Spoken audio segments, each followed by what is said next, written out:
அன்னாளுக்கு நீண்ட நாட்களாக பிள்ளை இல்லை. அப்பொழுது அன்னாள் ஆண்டவரிடத்தில் போய் அழுது ஜெபம் பண்றான். அதாவது கண்ணில் மட்டும் கண்ணீர் வருது, வாய் அசையவே இல்லை. வாய் அசையில, கண்ணில் மட்டும் கண்ணீர் வருது. அதை பார்த்த ஏலி ஊழியக்காரரு என்ன சொன்னாரு, இந்த அம்மா குடிச்சிட்டு வந்து நின்னுங்குது, வெறிச்சு போய் கிடக்குது, அதனால கண்ணு கலங்குது, ஆனால் வாயிலிருந்து வார்த்தை வரல அப்படின்னு நினச்சிக்கிட்டு உன்னுடைய குடியிலிருந்து திரும்ப மாட்டியா அப்படின்னு கேட்குறாரு. அதுக்கு அந்த அம்மா சொல்லுது, நான் பேலியாளுடைய மகள் அல்ல, நான் மன கிளேசம் உள்ளவள் அப்படின்னு சொல்லு. அதாவது பேலியால் தான் நான் பிசாசுடைய பொம்பளை இல்லை, நான் யாரு, மன கிளேசம் உள்ள பொம்பளை அப்படின்னு சொல்றாரு. உடனே அவர் சொல்றாரு, உடனே அவருடைய பதிலை பாருங்க, அடுத்த உற்பத்தி காலத்தில் கர்த்தர் உனக்கு ஒரு ஜெபத்தை கேட்டருள்வார், உனக்கு ஒரு குமாரனை கடாட்சிப்பார் அப்படின்னு சொல்லி அனுப்புறாரு. அப்போ அந்த அம்மா ஒரு வேண்டுதல் என்னன்னா, ஆண்டவரே நீர் எனக்கு ஒரு ஆண் பிள்ளையை கொடுத்தா அந்த பிள்ளை உயிரோடு இருக்கும் அளவும் அதை உமக்கே கொடுக்கிறேன் அப்படின்னு பொருத்தனை பண்ணி கொண்டார். நம்ம பொருத்தனை பண்ணிட்டா எந்த காரணத்தை கொண்டு அது மீறக்கூடாது. பொருத்தனை பண்ணிட்டீங்கன்னா எந்த காரணத்தை கொண்டும் மீறக்கூடாது. நிறைய பேர் பொருத்தனை பண்றாங்க, அதை மனசுல நினைச்சுக்கினேன் பொருத்தனை கிடையாது அப்படின்றாங்க. சரி, அது அவங்க இஷ்டம். பொருத்தனை என்றது, ஆண்டவரே நான் இதை செய்கிறேன், நீர் இதை எனக்கு செய்யும், நான் என்னுடைய நாளெல்லாம் இதை கடைபிடிப்பேன் அப்படின்னு சொல்லி. இப்போ சில பேர் நசரேய விரதத்தை கடைபிடிப்பாங்க. நசரேயங்கிறது ஒரு விரதம். அந்த விரதத்தை அவங்க கடைபிடிக்கும் போது இயேசு கடைபிடிச்சார். நசரேய விரதத்தை இயேசு கடைபிடிச்சார். அதனால நசரேயன் எனப்பட்டார். நாசரேத்திலிருந்து வந்ததுனால அவர் நசரேயன் எனப்பட்டார். இப்போ நீங்கள் இதெல்லாம் கவனிச்சிங்கன்னா நிறைய காரியங்கள் நம்ம பார்த்துக்கிட்டே போகலாம். இப்போ ஏலி பார்த்தீங்கன்னா அவங்க அம்மா ஜெபம் பண்ணுறாங்க, ஆண்டவரே எனக்கு ஒரு பிள்ளையை கொடுத்தீங்கன்னா அந்த பிள்ளையை உமக்கே கொடுத்துட்றேன்னு ஜெபம் பண்ணாங்க, வேண்டிக் கொண்டாங்க, பொருத்தனை பண்ணாங்க. அந்தபடி குழந்தை பால் மறந்த உடனே ஒரு 3 வயசு இருக்குமா, 3 வயசோ 5 வயசுலையோ, இப்போலாம் குழந்தைங்க 1 வயசுலேயே பால் மறக்க வச்சிடறாங்க. முந்தைய காலங்கள்லாம் பார்த்தீங்கன்னா 2வது குழந்தை பிறக்கிற வரலும் முதல் குழந்தை பால் குடிச்சிக்கிட்டே தான் இருக்கும். அது அப்பத்திய இயல்பு, அப்பத்திய சூழ்நிலை, அப்பத்திய இருந்த நிலவரம். அது மாதிரி அப்போ இருந்த மக்கள், அப்போ இருந்த பெண்கள் இருந்த அந்த உடல் அமைப்பு, அவங்க ஸ்ட்ரென்த்து எல்லாம் அது அப்போ இருந்தது. இப்போ இருக்கிறவங்க எல்லாரும் காற்றுல அடிச்சுன்னு போகிறாங்க, காற்று போதில்லை, அந்த காற்றுலேயே அடிச்சுன்னு போகிறாங்க, காற்றுலேயே அடிச்சுட்டு வராங்க. இப்போ அங்கேருந்து வீட்டிலேருந்து சர்ச்சுக்கு வரும்போது காற்றுல தான் அடிச்சுன்னு வந்திருக்காங்க, திரும்பி வீட்டுக்கு போகும்போது அந்த காற்றுலேயே அடிச்சுன்னு போயிடுவாங்க. இப்படி தான் இருக்கிறாங்க. ஆனால் அந்த காலத்தில் இருந்த பெண்கள் எல்லாம் அப்படி கிடையாது.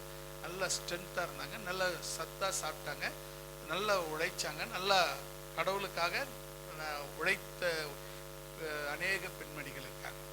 இப்போ அன்னாளுங்கிறவங்க பார்த்தீங்கன்னா இயேசு கிறிஸ்து பிறக்கிற காலத்தில் அன்னாளுன்ற ஒரு வயசான 80 வயசான ஒரு அம்மா ஆலயத்தில் கல்யாணம் ஆகி 7 வருஷம் தான் குடும்பம் நடத்தியிருக்காங்க. அதுக்கப்புறம் அவங்க வீட்டுக்காரர் செத்துட்டாரு. அதுக்கப்புறம் அவங்க கல்யாணம் வேணாம் அப்படின்னு சொல்லிட்டு கல்யாணம் பண்ணிங்கன்னா பண்ணிக்கலாம். பழைய ஏற்பாட்டில் அதுக்கான புதிய ஏற்பாட்டிலையும் பழைய ஏற்பாட்டிலையும் அது மறு திருமணம் செய்து கொள்றதுல எந்த தப்பும் கிடையாது. அது செய்து கொண்டிருக்கலாம். ஆனால் அவங்க கர்த்தருக்காக தன் வாழ்க்கையை அர்ப்பணித்து வாழ்ந்தது போதும், 7 வருஷம் வாழ்ந்தது போதும், இனி வாழுற வாழ்க்கை இயேசுக்காக வாழலாம் அப்படின்னு வாழ்ந்தாங்க. இதே போல நிறைய பேர் இப்போ அவங்க அந்த அம்மா 80 வயசுல தேவாலயத்தில் உபவாசம் பண்ணிக்கிட்டு இருக்கு. நம்ம வீட்டில் நம்ம ஆட்களை போயிடுத்துங்க 45 வயசு ஆச்சு, கை வரல, கால் வரல, இடுப்பு வரல, முட்டி வரல, அது வரல, இது வரல, அப்புறம் கட்சி எதுவுமே வரல. அது ஏன்னா அது இஷ்டத்துக்கு நம்ம போயிட்டு இருக்கோம். ஏன்னா அந்த காலம் இருந்த உணவு வகைகள் இந்த காலத்தில் இருக்கிற உணவு வகைகள் வித்தியாசம் இருக்கு. அந்த காலத்தில் இயற்கையாக சாப்பிட்டாங்க, இயற்கையாக நல்லா நீடித்த நாட்கள் வாழ்ந்தாங்க. இந்த காலத்தில் எல்லாம் செயற்கை ஃபுட்டு தான், எல்லாம் அப்படியே போயிட்டு அப்படி போயிட்டே இருப்போம் அப்படின்னு போயிட்டே இருக்காங்க. அந்த காலத்துலாம் 80 வயசானதான் வயசானவங்கன்னு சொல்லுவாங்க. இப்போல்லாம் 45 வயசாயிடுச்சு இல்லை கம்னீர் அப்படின்றாங்க. வயசாயிடுச்சு அவங்களுக்கு தான் அப்போ தான் தெரியுது உங்களுக்கு வயசாயிடுச்சுன்னு. அப்போ அது மாதிரிலாம் இன்றைக்கி காலங்கள் மாறிடுச்சு. இப்போ அந்த சாமுவேலுக்காக பொருத்தனை பண்ணினாங்க. என்ன நடந்தது? சாமுவேல் பால் மறந்த உடனே அவனை கொண்டாந்து தேவாலயத்தில் விட்டுட்டு போயிட்டாங்க. இப்போ சாமுவேல் தேவாலயத்தில் வளர்றாரு, கூட ஏலியா கூட வளர்றாரு. அந்த வசனத்தை பாருங்க, முதல் வசனத்துல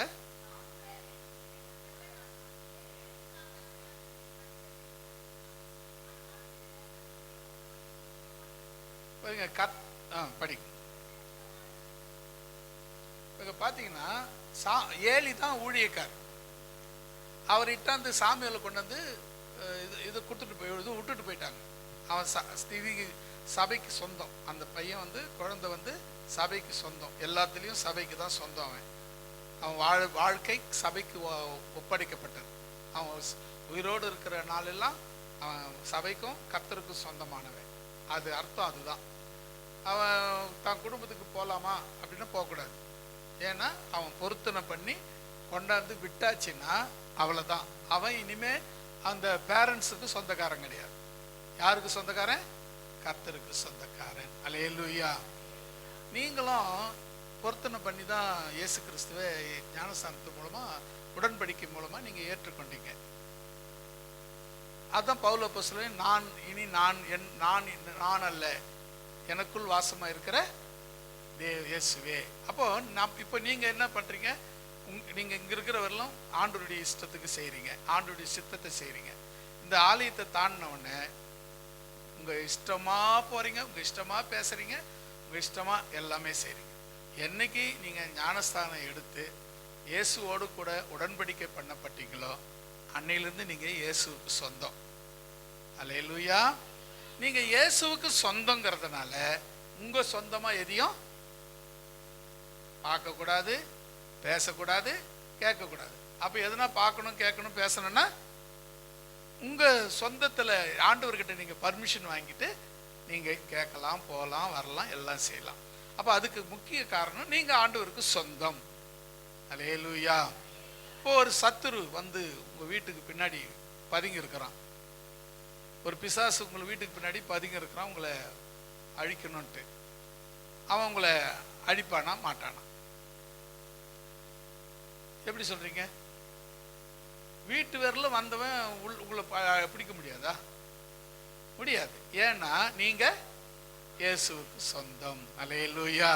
நீங்க இயேசுவுக்கு சொந்தம் ஆனதுனால உங்களை உங்களை உங்களை உங்களை அழிப்பதற்கு அவனுக்கு அதிகாரம் கிடையாது. அப்போ பார்த்தீங்கன்னா சாமுவேலை கொண்டாந்து ஆலயத்தில் விட்டு போயிட்டாங்க. சாமுவேல் யாருக்கு சொந்தம்? கர்த்தருக்கு சொந்தம். இப்போ ஏலி ஏற்கனவே ஊழியக்காரா இருக்கிறாரு. இப்போ இவன் கர்த்தருடைய பணிவிடைகளை செய்து கொண்டு இருக்கிறான். அந்த காலத்தில் தரிசனங்கள் எதுவும் பிரத்யட்சமாய் கிடைக்கவில்லை. கர்த்தருடைய வசனம் கிடைப்பது அபூர்வமாய் இருந்தது. வசனம் கிடைக்கிறது ரொம்ப அபூர்வமாய் இருந்தது. தரிசனங்கள் பிரத்யட்சமாய் கிடைக்கவில்லை, இருந்ததில்லை அப்படின்னு சொல்லி முடிக்கிறாங்க. இப்போ அந்த காலத்துல என்னென்ன இல்லை? வசனம் கிடைக்கல, தரிசனம் இருந்ததில்லை. அதுக்கு தான் இப்போ நம்ம பார்க்க போறோம். சாமுவேல் இந்த ஆலயத்தில் இருக்கும்போது நடந்த விஷயத்தை நம்ம அப்படியே நம்ம மனசுல கொண்டு வரோங்க. ஒரு நாள் ஏலி தன்னுடைய ஆசனத்திலே படுத்து கொண்டிருந்தான். அவன் பார்க்க கூடாதபடி இருள் அடைந்திருந்தது. அதாவது வயசாயிடுச்சு, கண்ணு கொஞ்சம், அதாவது கண்ணு கொஞ்சம் தெரியாம மங்களா தெரிஞ்சது அப்படின்னு சொல்றாங்க. 3வது வசனம் பாருங்க. தேவனுடைய பெட்டி இருக்கிற கர்த்தருடைய ஆலயத்தில் தேவனுடைய விளக்கு அணைந்து போகும் முன்னே சாமுவேலும் படுத்து கொண்டிருந்தான். இப்போ இங்க ஒரு முக்கியமான விஷயம் என்னன்னா, தேவனுடைய ஆலயத்தில் தினம் விளக்கு வைப்பாங்க. அந்த விளக்கு அணைந்து போகிறதுக்கு முன்னே இப்போ ஏலியும் படுத்துக்கிட்டாரு, சாமுவேலும் படுத்துக்கிட்டாரு. 2 பேரும் படுத்தாச்சு. இந்த நேரத்தில் தான் இந்த நேரத்தில் தான் அப்பொழுது கர்த்தர் சாமுவேலை கூப்பிட்டார். அப்படி எப்படி சாமுவேலை கூப்பிட்டாருன்னா, சாமுவேலே சாமுவேலே அப்படின்னு கூப்பிட்டாரு. அதற்கு அவன் இதோ இருக்கிறேன் என்று சொல்லி, அவன் எங்க போயிருக்கணும்? தேவனிடத்திற்கு போயிருக்கணும். அவன் எங்க போனா? ஏலி ஊழியக்கார இடத்திற்கு போனான். ஏலியின் இடத்திற்கு ஓடி இதோ இருக்கிறேன், என்னை கூப்பிட்டீரே என்றான்.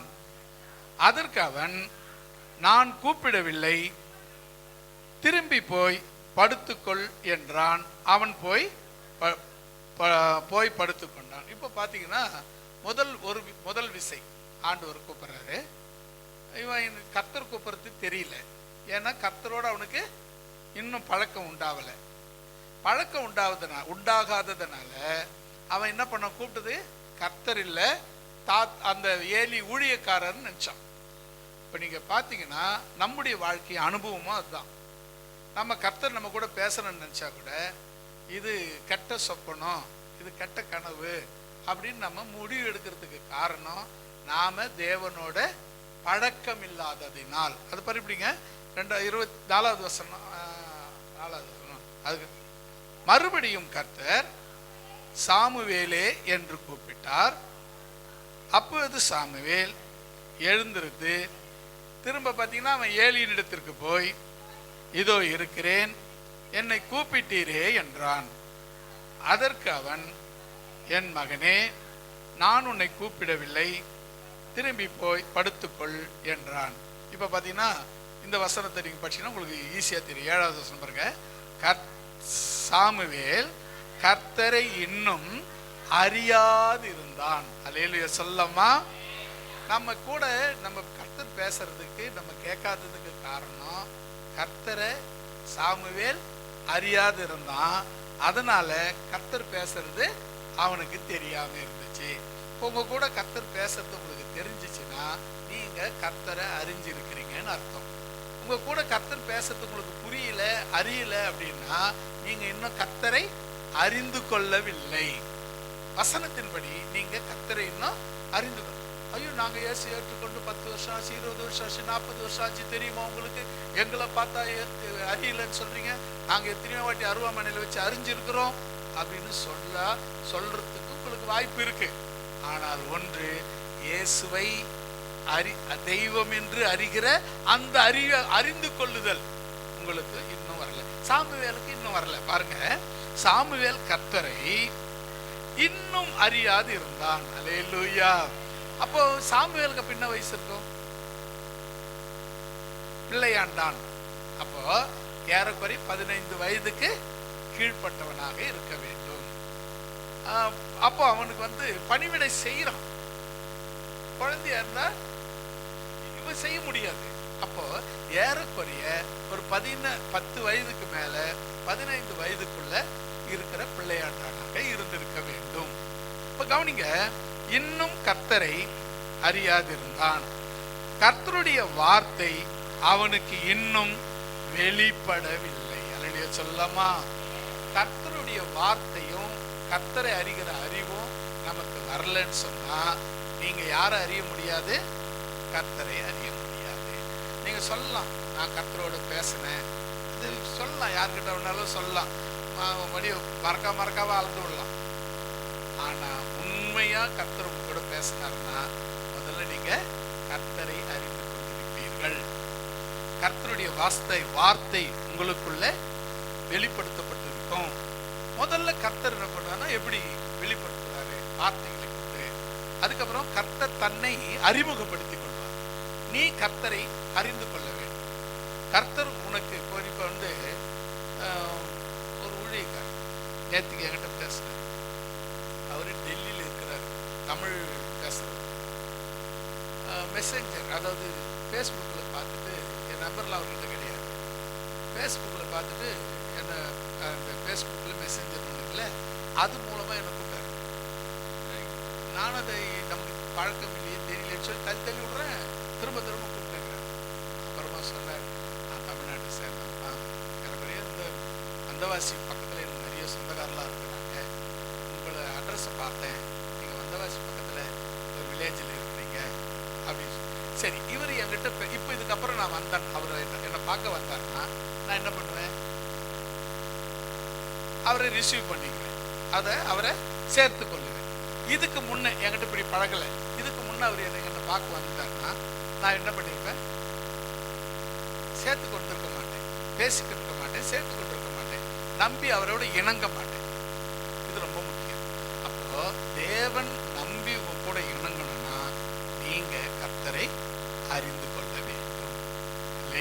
அல்லேலூயா. கர்த்தரை நீங்க அறிந்து கொள்ளாத பட்சத்துல நீங்க எத்தனை வருஷங்கள் ஆனாலும், எவ்வளவு ஜபங்கள் பண்ணாலும், எவ்வளவு பாடல்களை இனிமையாய் பாடினாலும், கர்த்தரை அறியாத பட்சத்திலே சாமுவேல் இங்க பணிவிடை செய்து கொண்டிருக்கிறான். அப்படின்னா என்ன அர்த்தம்? ஊழியம் செய்து கொண்டிருக்கிறான், ஆனால் இன்னும் கர்த்தரை அறியவில்லை. நீங்க யாரு வேணாலும் இருங்க, என்ன வேணாலும் செய்யுங்க, ஆனா கர்த்தரை அறிந்திருக்கிறீர்களா என்பதுதான் இன்றைக்கு முக்கியமான காரியம். கர்த்தரை நீங்க நாங்களாம் ஞானஸ்தானம் எடுத்து 20 வருஷம் 30 வருஷம் 40 வருஷம் 50 வருஷம் ஆகுதுன்னு சொல்லுவீங்க. சரி, ரைட்டு, நான் ஓகே, ஏத்துக்கிறேன். ஆனா கர்த்தரை அறிந்திருக்கிறீர்களா? அந்த கேள்வி நீங்க கேட்கும்போது, நான் இத்தனை வருஷம் ஞானஸ்தானத்தை எனக்கு போய் கர்த்தரை அறிந்திருக்கிறான்னு கேட்கிறாரு அவரு அப்படின்னு சொல்லி என் மேலதான் வருத்தம் உங்களுக்கு ஏற்படும். ஆனால் வசனம் என்ன சொல்லுகிறது என்றால், சாமுவேலை கூப்பிட்டு சாமுவேல் ஏலியின் இடத்துல ஓட காரணம், சாமுவேல் இன்னும் கர்த்தரை அறியவில்லை. கர்த்தருடைய வசனம் அவனுக்கு இன்னும் வெளிப்படவில்லை. அப்போ உங்களுக்கு முக்கியமா உங்க லைஃப்ல நீங்க தேவனுடைய பிள்ளைகளா இருக்கிறீங்கன்னா உங்களுக்கு 2 விஷயம் முக்கியமானது. 1, நீங்கள் கர்த்தரை அறிந்திருக்க வேண்டும்.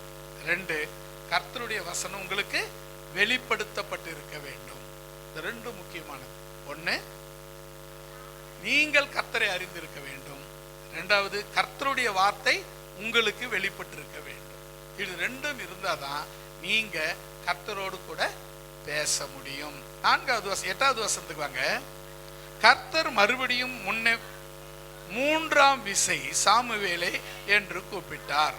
அவன் எழுந்திருந்து ஏனிடத்திலே போய், இதோ இருக்கிறேன், என்னை கூப்பிட்டீரே என்றான்.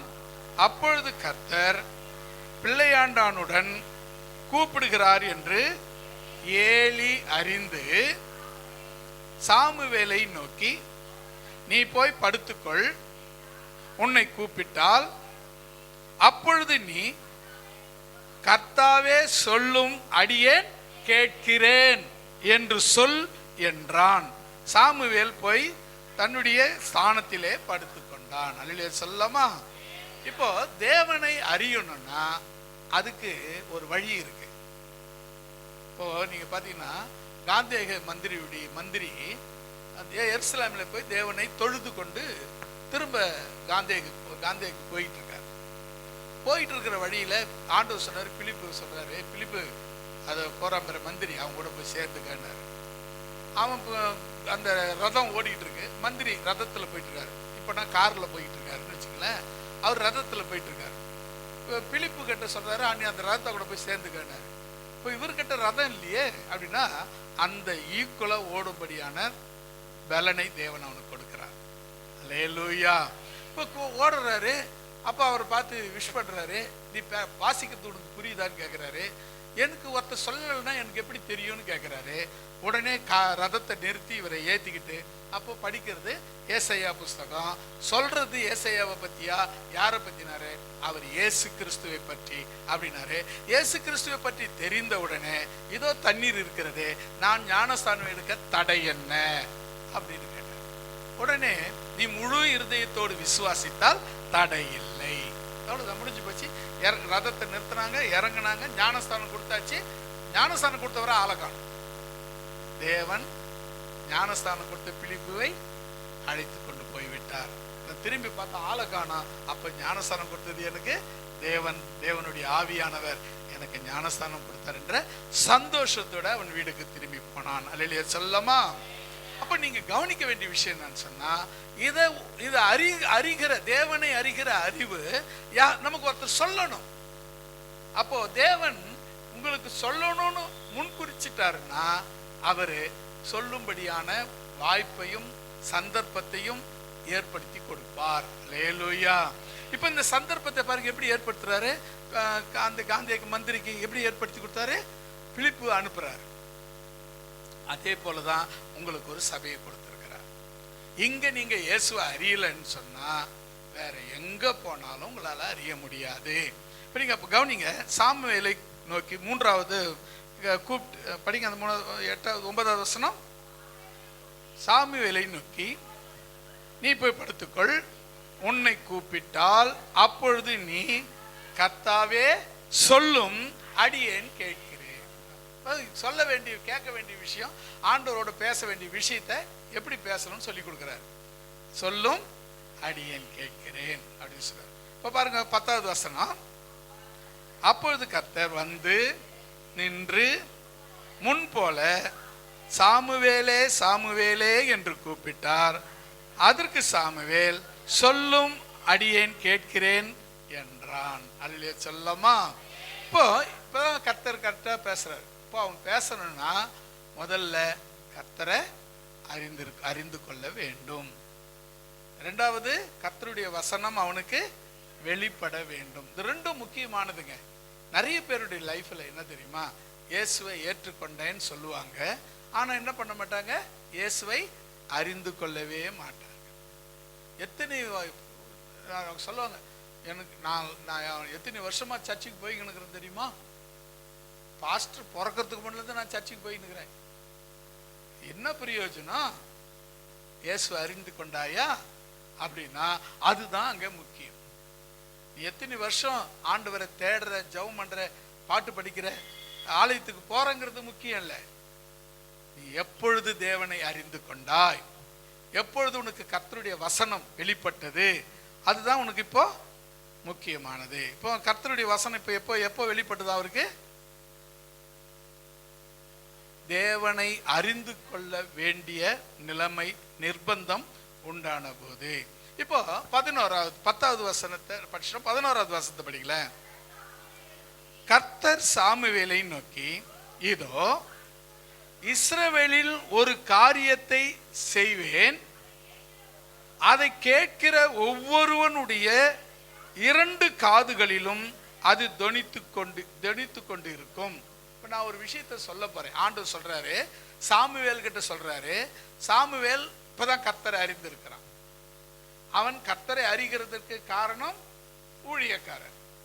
அவர் 3 முறையா போய் படுத்துக்கன்னு சொன்னாரு.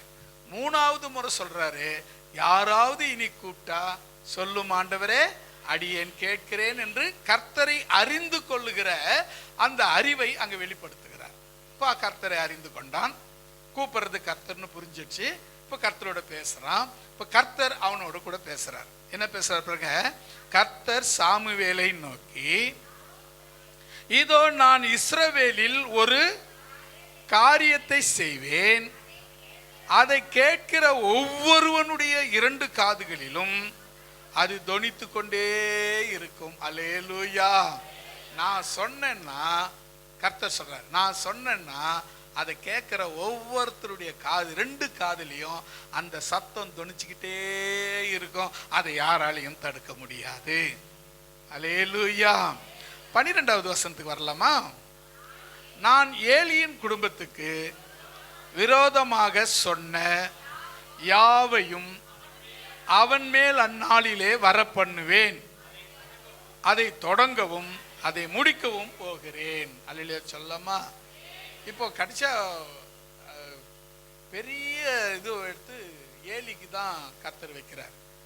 ஏன் ஏலிக்கு மேல அவ்வளோ கோபம் ஆண்டவருக்கு அப்படின்னா, நீங்க பாருங்க, நீங்க யாரா வேணாலும் இருங்க, ஆனா உங்களுக்கு கொடுத்த குடும்பத்தை நீங்க சீரும் சிறப்புமா நடத்த வேண்டியது உங்க கையில கொடுக்கப்பட்ட பொறுப்பு. அல்லேலூயா. அது பாட்டுங்க, அது பாட்டு போவோம், இது பாட்டு போவோம். என் பசங்க இப்படிதான், அது பாட்டு சுத்திக்கிட்டு 10 மணிக்கு வரும் சாப்பாட்டுக்கு, சாப்பிட்டு படுத்துக்குவாங்க அப்படின்னு சொன்னேன்னா அந்த ஆக்கினை முழுக்க உன் தலை மேல தான் வரும். அல்லேலூயா. எனக்கு தெரியாதுங்க, அதுக்கு நாங்களா காவல் இருக்க முடியும்? வயசு பிள்ளைங்கள் ஆயிடுச்சு, நம்ம போய் காவல் இருக்க முடியுமா அப்படின்னா, அதை விட நமக்கு என்ன வேலை? உனக்கு கொடுத்த இந்த பொறுப்பை கூட நீ சரியா செய்யலைன்னா அப்போ உன்னை நம்பி கர்த்தர் வேற என்ன காரியத்தை கொடுப்பாரு? நீங்க குடும்பங்கிறது தேவன் கொடுத்த ஒரு கொடை. அல்லேலூயா. நீங்க பாத்தீங்கன்னா குடும்பம் இல்லாத இருக்கிறவங்களையும் குடும்பத்தோடு இருக்கிறவங்களையும் பாத்துங்க. குடும்பம் இல்லாத இருக்கிறவங்களை பாருங்க, அவங்களுடைய வாழ்க்கையும் பாருங்க, குடும்பத்தோடு இருக்கிறவங்களுடைய வாழ்க்கையும் பாருங்க.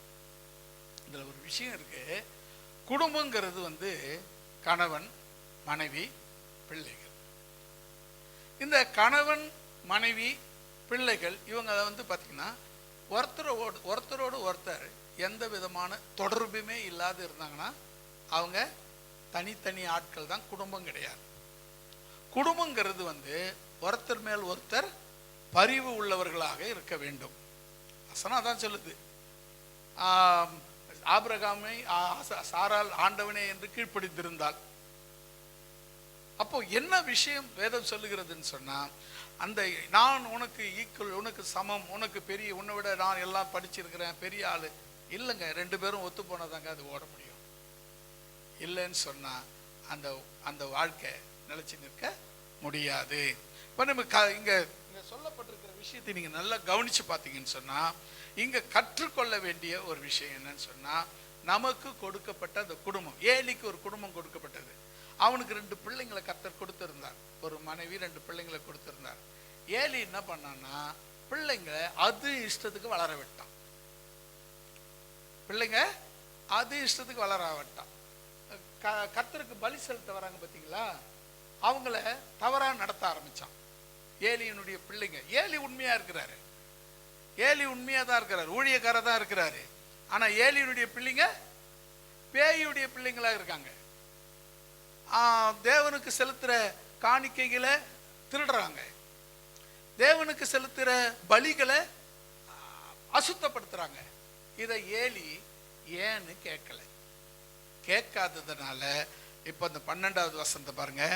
நான் ஏலியின் குடும்பத்திற்கு விரோதமாக சொன்ன யாவையும் அவன் மேல் அந்நாளில் வர பண்ணுவேன். யார்? ஏலி தப்பு பண்ணலங்க. பிள்ளைங்க பண்ண தப்ப அவங்க அப்பா அம்மா மேல, ஏலி குடும்பத்தின் மேல வர பண்ணுவேன். அப்போ பிள்ளைங்களை ஒழுங்கா வளர்க்க வேண்டிய கடமை பெற்றவங்கள் உடையது. அல்லேலூயா. நம்ம பார்த்தீங்கன்னா ஆரம்பத்தில் அது இஷ்டத்துக்கு வளர விட்டுடுவோம். அப்புறம் பெரியவனா வந்து ஆண்டவரே ரட்சியும், உபவாசம் இருந்து ஜெபிக்கிறேன், ரட்சியும் ஆண்டவரே அப்படின்னா, நீ வளைக்கும் போதே சரியா வளைக்காம விட்டுவிட்டு இப்போ ஸ்டிப்பான பேர் வந்து வளைக்க போறேன்னு சொன்னா எந்த அளவுக்கு முட்டாள்தனமோ அந்த அளவுக்கு அது முட்டாள்தனம். அல்லேலூயா. நாம கர்த்தருக்காக ஒரு பிள்ளையை கர்த்தர் கொடுத்தார். பாருங்களேன், இப்போ நான் வந்து தனியா இருந்தேன், கல்யாணம் பண்ணி வைக்கிறதுக்கு அப்பா அம்மா எனக்கு கல்யாணம் பண்ணி வைக்கல.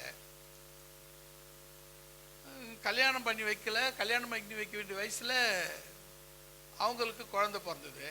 எனக்கு கல்யாணம் பண்ணி வைக்க வேண்டிய வயசுல அவங்க குழந்தை பெற்றுக்கின்னு ஜாலியா இருந்தாங்க. அது தப்புன்னு சொல்லலை, அது அவங்க கர்த்தருடைய, அது கணவனும் மனைவியும் வயசானவர்களும் அவங்க 2 பேரும் சேர்ந்து இருக்கிறது நல்லது பைபிள் படி. சில பேர் வந்து சேர்ந்து இருக்க மாட்டாங்க, அது தப்பு தான். சேர்ந்து இருக்கிறது நல்லது. அதுக்கப்புறம் கர்த்தர் தான் எனக்கு ஒரு திருமண வாழ்க்கையை ஏற்படுத்தி கொடுத்தாரு, அப்புறம் பிள்ளைகளை கொடுத்தாரு. ஆனா ஒரு பாருங்க, இந்த பிள்ளைகளை நான் கர்த்தருக்கு பிரியமாய் வளர்த்து விட்டேன். அல்லேலூயா. அதுக்கு நீங்களும் சாட்சி, தேவனும் சாட்சி. அல்லேலூயா. இப்ப பாத்தீங்கன்னா பிள்ளைங்க சபையில அவங்கள குற்றப்படுத்த முடியுமா? சபைகளை என்கிட்ட இப்படி தப்பா பேசினாரு, என்கிட்ட இப்படி தப்பா நடந்துகிட்டாரு அப்படின்னு யாராவது ஒருத்தர் சொல்ல முடியுமானா நிச்சயம் சொல்ல முடியாது. அப்படி வளர்ந்ததுனால அவங்க என்ன பண்ணாங்க, ஏலிக்கு அடுத்த ஸ்தானத்துல ஊழியக்காரர்களாக மாறினாங்க. இப்போ இப்போ எங்களுக்கு அந்த பாரம் எனக்கு கிடையாது. கர்த்தர் அவங்களே டேக் ஓவர் பண்ணிக்கிட்டார், அவங்களே எடுத்து நடத்த ஆரம்பிச்சிட்டார். இப்போ எனக்கு பிரச்சனைனா இல்லை. ஏன்னா நான் என் பிள்ளைங்களை சரியா கர்த்தருக்குள்ள வழி நடத்தலைன்னு சொன்னா எனக்கு தான் பிரச்சனை. அல்லேலூயா. அதே போலங்க, நீங்க உங்க பிள்ளைங்களை கர்த்தருக்குள்ள வழி நடத்தலைன்னா உங்களுக்கு தான் பிரச்சனை. நாளைக்கு அவங்க வளர்ந்து பெரியவங்களாகும் போது ஆக்கினை உங்க மேல தான் வந்து நிற்கும். அல்லேலூயா. அடுத்தது பாருங்க, 13வது வசனம். அவன் குமாரர் தங்கள் மேல் சாபத்தை வர பண்ணினதினால் அவன் அறிந்திருந்தும் அவர்களை அடக்காமற் போனான். பாவத்தின் நிமித்தம் நான் அவன் குடும்பத்துக்கு என்றும் நீங்காத நியாய தீர்ப்பு செய்வேன் என்று அவனுக்கு அறிவித்தேன். அது நிமித்தம் ஏலியின் குடும்பத்தார் செய்த அக்கிரமம் ஒருபோதும் பலியினாலாவது காணிக்கையினாலாவது நிவர்த்தி ஆவது இல்லை என்று ஏலியின் குடும்பத்தை குறித்து ஆணையிட்டு இருக்கிறேன் என்றார். அல்லேலூயா சொல்லமா? இப்போ பார்த்தீங்கன்னா ஏலியினுடைய பிள்ளைங்க என்ன பண்ணாங்க? பாவம் பண்ணாங்க. ஏலி என்ன பண்ணல? அவங்கள அடக்கலை. அவர் என்ன பண்ணியிருக்கணும்? அடக்கி இருக்கணும். என்ன பண்ணல? இவரு அடக்கலை. அடக்காம போனதுனால இவங்க 2 பேர் பண்ண பாவம் மீறுதல் அவங்க முழு குடும்பத்தின் மேலேயும் வந்து நின்றது. இப்போ சாமுவேல் கிட்ட யாரை பற்றி பேசுறார் ஆண்டவர்? ஏலியின் குடும்பத்தை குறித்து சாமுவேல் கிட்ட பேசுறார். இப்போ கர்த்தர் சாமுவேல் கூட பேசுறாரு, நேரடியா பேசுறாரு. அவன் அறியாது இருந்தா அறிந்து கொண்ட பிறகு சாமுவேல் கர்த்தர் சாமுவேலோடு பேசுறாரு. யாரை குறித்து பேசுறாருன்னா ஏலி ஊழியக்காரர் குடும்பத்தை குறித்து சாமுவேல் இடத்துல பேசுறாரு. அல்லேலூயா. இப்போ இன்னைக்கு நிறைய கவனிச்சு பாருங்க. நீங்க கர்த்தரை அறிகிற முறையில் அறிஞ்சிட்டீங்கன்னா உங்களை கொண்டு உங்க கூட தேவன் பேசுவார். நீங்க செய்ய வேண்டியது என்ன தெரியுமா? கர்த்தரை அறிந்து கொள்ள வேண்டும். அறிந்து கொள்றது அடுத்தது பார்த்தீங்கன்னா கர்த்தரை அறிந்து கொள்ளணும், கர்த்தருடைய வசனம் உங்களுக்கு வெளிப்படணும். 3வது ஒரு விஷயம் சொன்னேன். என்னவா இருக்கும்? 3வது ஒரு விஷயம் சொன்னேனே, நீங்க யோசிங்க மெதுவா. நான்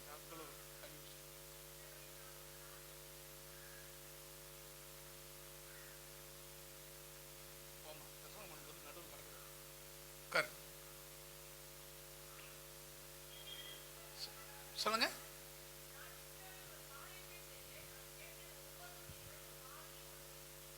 இல்லைங்க, 3வது நாம செய்ய வேண்டியது 1 கர்த்தரை அறியணும், 2 கர்த்தருடைய வசனம் நமக்கு வெளிப்படணும், 3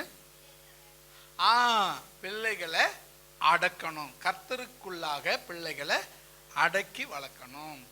அல்லேலூயா. அது எங்க சார் கேக்குதுங்க? அதுக்கு எங்க கீழ்ப்படியுதுங்க அப்படின்னு சொல்லி நீ தட்டி கழிக்கலான்னு நினைச்சீன்னா ஆண்டவர் சும்மா விடவே மாட்டார். அல்லேலூயா. அந்த பிள்ளைகளை நிமித்தம் உங்க குடும்பத்தினிடத்தில் அவர் விசாரிப்பார். வசனத்தை பார்த்தீங்க, 14வது வசனம். அது நிமித்தம் ஏலியின் குடும்பத்தார் செய்த அக்கிரமம் ஒருபோதும் பலியினாலாவது காணிக்கையினாலாவது நிவர்த்தி ஆவதில்லை என்று ஏலியின் குடும்பத்தை குறித்து ஆணையிட்டு இருக்கிறேன் என்றார். அல்லேலூயா சொல்லமா? இதுக்கப்புறம் நீ காணிக்கை கொடுத்தாலும் சரி, பலியிட்டாலும் சரி, அதுக்கு நிவர்த்தியே கிடையாது. ஏன் தெரியுமா? நீ அடக்க வேண்டிய நேரத்தில் அடக்கலை. அடக்க வேண்டிய நேரத்தில் அடக்கிட்டு நீ என்னதான் ஊழியக்காரா இருந்தாலும் சரி, நீ என்னதான் பரிசுத்தவானா இருந்தாலும் சரி, நீ என்னதான் பாட்டு படிக்கிற ஆளா இருந்தாலும் சரி, நீ என்னதான் பாட்டு எழுதுற ஆளா இருந்தாலும் சரி, என்னதான் வசனத்தை போதிக்கிற ஆளா இருந்தாலும் சரி, ஆனா நீ குடும்பத்தை பிள்ளைகளை நீ கர்த்தருக்குள் அடக்கி இருக்க வேண்டும். 3 காரியங்கள் நீ சரியா செய்தேன்னா கர்த்தர் உங்களோட பேசுவார். 1 கர்த்தரை அறிந்து கொள்ளுதல், 2 கர்த்தருடைய வசனம் உனக்கு வெளிப்படுதல், 3 பிள்ளைகளை அடக்கி வளர்க்கணும்.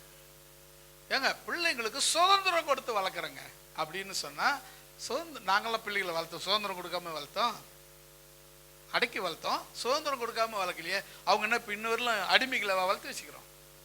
இல்லைங்க, சுயாதீனமாக தான் இருக்கிறாங்க. அவங்க யோசித்து அவங்க முடிவு எடுக்கக்கூடிய அறிவு அவங்களுக்கு இருக்கு.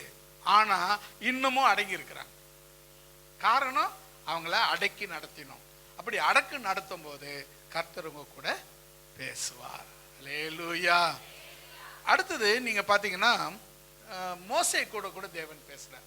மோசே கூட பேசினாரு, ஆபிரகாம் கூட பேசினாரு, நோவா கூட பேசினாரு. இப்படி நிறைய லிஸ்ட் போட்டுக்கினே போகலாம். ஆனா எல்லாரையும் சொல்லணும்னா நேரம் பத்தாது இல்லை. அதனால நான் மோசே மட்டும் சொல்லி முடிச்சிடுறேன். யாத்திராகமத்தின் புஸ்தகம் 13ஆம் அதிகாரம் 11 16 வரை கொஞ்சம் வாசிக்கலாமா? யாத்திராகமும் 33 11 16 வரை.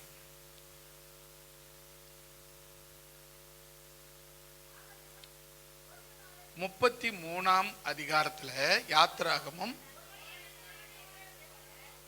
ஒருவன் தன் சிநேகிதரோடு பேசுவது போல கர்த்தர் மோசேயோடு முகமுகமாய் பேசினார். பின்பு பாளையத்துக்கு திரும்பினான். நூனின் குமாரனாகிய யோசுவா என்னும் அவனுடைய பணிவிடைக்காரனாகிய வாலிபன் ஆசாரிய கூடாரத்தை விட்டு பிரியாது இருந்தான். அல்லேலூயா சொல்லலாமா? இப்போ மோசே கிட்ட ஆண்டவர் எப்படி பேசினாரா? ஃபேஸ் டு ஃபேஸ், நேரடியாக முகத்தை பார்த்து பேசினாராங்க. எப்படிங்க? முகத்தை பார்த்து, நேருக்கு நேராக முகம் பார்த்து பேசுறார்.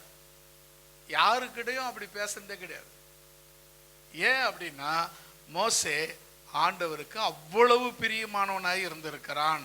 அல்லேலூயா. அது அதை சொல்லும் போதே சொல்றாரு, ஒருவன் தன் சிநேகிதனோடு. பாருங்க என்ன அருமை, பாத்தீங்களா? எப்படி பேசுறாராம்? ஒரு ஃப்ரெண்டு கிட்ட பேசுற மாதிரி பேசினாராங்க. அப்ப உங்க கூட பேசுவாரா? நிச்சயம் பேசுவார். அப்ப நாம அவர் கூட ஃப்ரெண்ட் ஆயிடணும். நீங்க ஃப்ரெண்ட் ஆகாத, நீங்க எளிமையா இருந்தீங்கன்னா அவர் எப்படி உங்க கூட ஃப்ரெண்டா பேச முடியும்? அது பேச முடியாது. இப்ப பாருங்க, ஒருவன் தன் சிநேகிதனோடு பேசுவது போல கர்த்தர் மோசேயோடு முகமுகமாய் பேசினார். பின்பு அவன் பாளையத்துக்கு திரும்பினான். நூனின் குமாரனாகிய யோசுவா என்னும் அவனுடைய பணிவிடைக்காரனாகிய வாலிபன் ஆசாரிய கூடாரத்தை விட்டு பிரியாது இருந்தான். அல்லேலூயா. ரெண்டாவது பாத்தீங்கன்னா, ரெண்டாவது ஒரு சம்பவம் சொல்லப்பட்டிருக்கிறது. மோசேக்கு ஒரு அசிஸ்டன்ட், வேலைக்காரன், பணிவிடைக்காரன் இருந்தான். அவன் பேரு யோசுவா. எப்படி இருந்தானா? நீங்க வாலிபன் தான். எப்படி இருந்தான்? ஆசரிப்பு கூடாரத்தை விட்டு பிரியாது இருந்தான். அது ரொம்ப, அந்த வார்த்தை ரொம்ப முக்கியமான வார்த்தை, கவனிச்சுக்கங்க. அந்த வாலிபன், பொதுவாக வாலிபன் அப்படி இருக்கிறது ரொம்ப கஷ்டம். ஏன்னா வாலிபர்லாம் ஊர் சுத்துறது தான் அவங்களுடைய நோக்கம். இந்த தெருவுக்கு போகலாமா, அந்த தெருவுக்கு போகலாமா, அந்த தெருவில் இருப்பாங்களா, அந்த தெருவில் இருப்பாங்களா, தெருவாக சுத்துறது தான். நாயை விட கேவலமான பொழப்புங்க வாலிபர் பொழப்பு.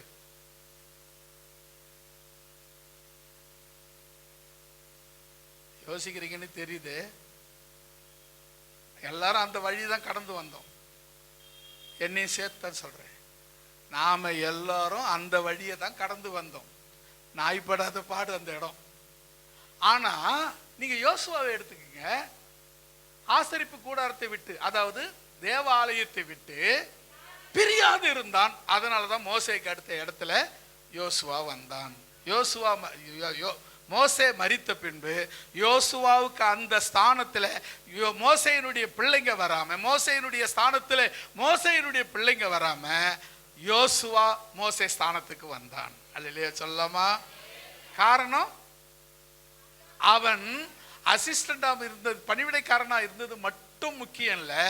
அவன் ஆசரிப்பு தேவாலயத்தை விட்டு விலகவே இல்லை, பிரியவே இல்லை. அவன் 24 மணி நேரமும் தேவனுடைய ஆலயத்திலேயே ஜெபிக்கிறதும் தியானிக்கிறதும் ஜெபத்திலையும் தியானத்திலையும் செலவழித்து கொண்டிருந்தான். அவங்கள தான் தேவன் எனக்கு அடுத்தது ஊழியத்தில் நிலைநிறுத்த முடியும். அல்லேலூயா. இவர் பாட்டுன்னு அவர் இஷ்டத்துக்கு இருப்பாரு. ரோட்டில் தெருவா சுற்றி கிடப்பாரு. அவரை கூப்பிட்டு வந்து ஆண்டவரை தான் நாங்கள் நிறுத்துவாரானா? நிச்சயமா நடக்காது. அல்லேலூயா. அவன் ஸ்தானத்துல யாரு வருவாங்கன்னா, இப்போ மோசே ஸ்தானத்துல கட்டாயம் யாரு வந்திருக்கணும்? இப்போ ஆரோன் ஸ்தானத்துல யாரு வந்தது? அவனுடைய பிள்ளைங்க வந்தாங்க. ஆமா தானா? அப்போ மோசே ஸ்தானத்துல யாரு வந்திருக்கணும்? அவனுடைய பிள்ளைங்க வந்திருக்கணும். யார் வந்தது? யோசுவா வந்தார். ஏன் காரணம் அப்படின்னா, மோசேயினுடைய பிள்ளைகளை விட யோசுவா தேவாலயத்தை விட்டு, அதாவது ஆசரிப்பு கூடாரத்தை விட்டு அப்படி விலகல, பிரியாதபடி இரவும் பகலும் எப்பொழுதும் தேவனை நோக்கி வேண்டுதல் பிரார்த்தனை செய்து கொண்டே இருந்தான். அல்லேலூயா. 12வது வசனத்தை வாசிங்க.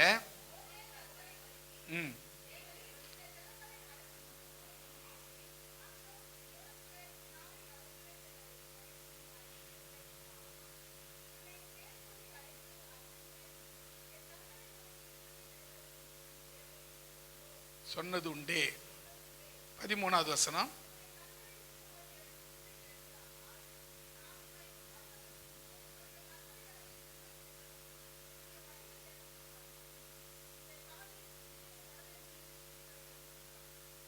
பதினாலாவது வசனம்.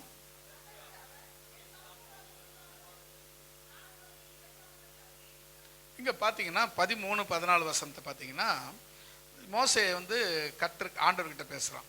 உம்முடைய கண்களில் இப்பொழுது எனக்கு கிருபை கிடைத்ததானால் நான் உம்மை அறிகிறதற்கும், உம்முடைய கண்களில் எனக்கு கிருபை கிடைப்பதற்கும் உம்முடைய வழிகளை எனக்கு அறிவியும். இப்போ நீங்க என்ன உண்மையாவே நடத்துறது உண்மைன்னா, வழி நடத்துறது உண்மைன்னா எனக்கு என்னென்ன செய்யணும்னு சொல்லிட்டு மோசே சொல்றாரு பாருங்க. என்னென்ன செய்யணுமா? கிருபை கிடைத்ததானால் அறிவதற்கும், கிருபை கிடைப்பதற்கும் உம்முடைய வழியை எனக்கு அறிவியும். இந்த ஜாதி உம்முடைய ஜனம் என்று நினைத்தருளும் என்றான். கர்த்தர் என்ன சொன்னாரு? அதற்கு அவர்னா கர்த்தர். அதுக்கு கர்த்தர், என் சமூகம் உனக்கு முன்பாக செல்லும், நான் உனக்கு இளைப்பாறுதல் தருவேன் என்றார். 15வது வசனம் பாத்தீங்களா? அவரை நோக்கி, உம்முடைய சமூகம் என்னோடு கூட செல்லாமலே போனால் எங்களை இவ்விடத்தில் இருந்து கொண்டு போகாதிரும். 16வது வசனம். எனக்கும் உமது ஜனங்களுக்கும் உம்முடைய கண்களிலே கிருபை கிடைத்தது என்பது எதினால் அறியப்படும்? நீர் எங்களோடு வருவதினால் அல்லவா? இப்படியே பூமியின் மேலும் ஜனங்கள் எல்லாரிலும் நானும் உம்முடைய ஜனங்களும் விசேஷித்தவர்கள் என்று விளங்கும் என்றான். அதிலே சொல்லமா? இப்போ கர்த்தர் மோசே கிட்ட மோசே சொல்றான் ஆண்டவர்கிட்ட, ஆண்டவரே உங்க கிருபை கிடைச்சதுன்னா உங்க வழியை எனக்கு அறிவியும் அப்படின்னு கேட்குறான். அதுக்கு கர்த்தர் என்ன சொல்றாரு? என் சமூகம் உனக்கு முன்பாக செல்லும் அப்படின்னு சொல்லி அவர் சொல்றாரு.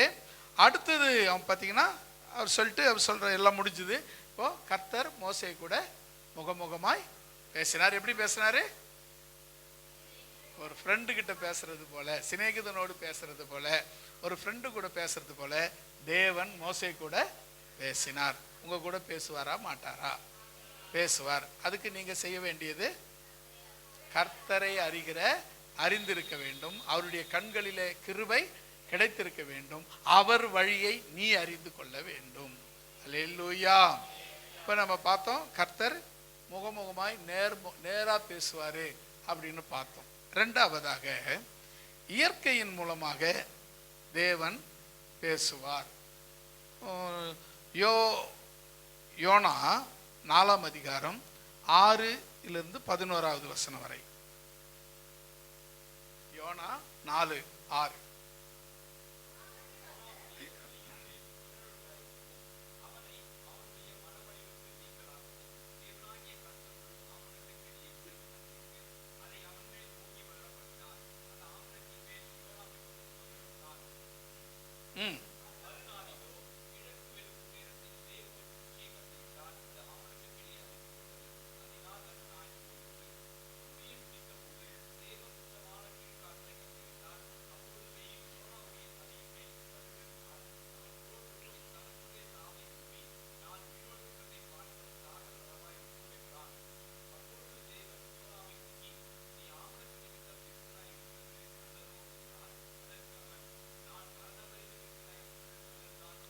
ஆமேன். அல்லேலூயா சொல்லமா?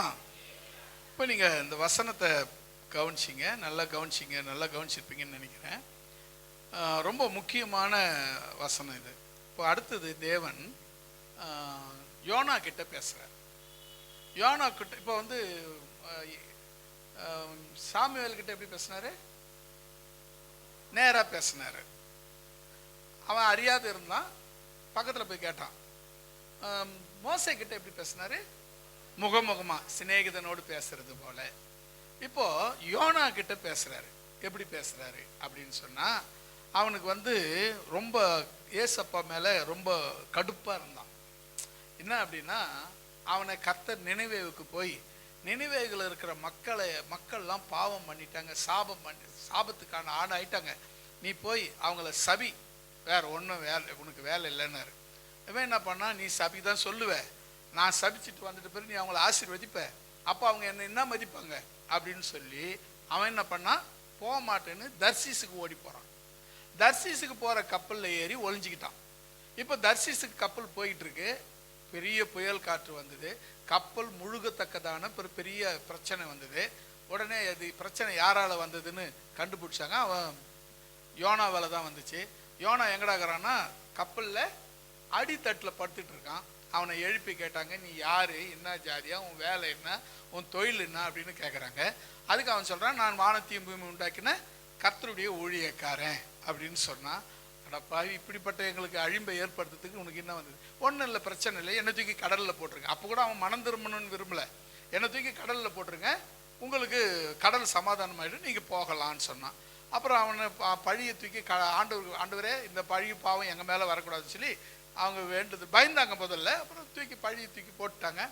ஆண்டவர் இவர் என்ன பண்ணாரு, அப்பா ஆண்டவர்கிட்ட தான் நான் தப்பிச்சிட்டேன் அப்படின்னு நினச்சாரு. உடனே என்ன பண்ணார், ஆண்டவர் மீனை கூப்பிட்டாரு, அவனை முழுங்கிட்டாரு. அது மீன் வந்துச்சு, இவனை முழுங்கிடுச்சு.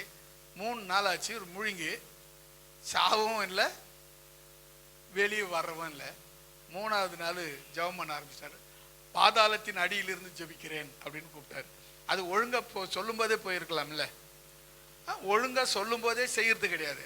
அப்புறம் அடி வாங்கி பாதாளத்தில் போய் அங்கே போய் மீன் வயிற்றுல இருக்கிற எல்லாத்தையும் போட்டு சுவைண்டு பாசி கீசி செத்து போன மீன், செத்து போன பாம்பு எல்லாம் உள்ள போட்டு உள்ள இருக்குது. அது உள்ள விரு இருக்கிறாரு, வயிற்றுக்குள்ள இருக்கிறாரு. அது சாப்பிட்ட தீனி எல்லாம் அது உள்ள இருக்குது, அதுக்குள்ள விரு இருக்கிறாரு. இவர் மட்டும் ஜீரணம் ஆகலை, மற்றெல்லாம் ஜீரணம் ஆகிட்டு இருக்குது. அப்புறம் பார்த்தா அங்கேருந்து ஜெபம் பண்ணுறான். ஆண்டவர் மீனுக்கு கட்டளையிட்டார், மீன் வந்து அவனை கரையில் கக்கி போட்டது.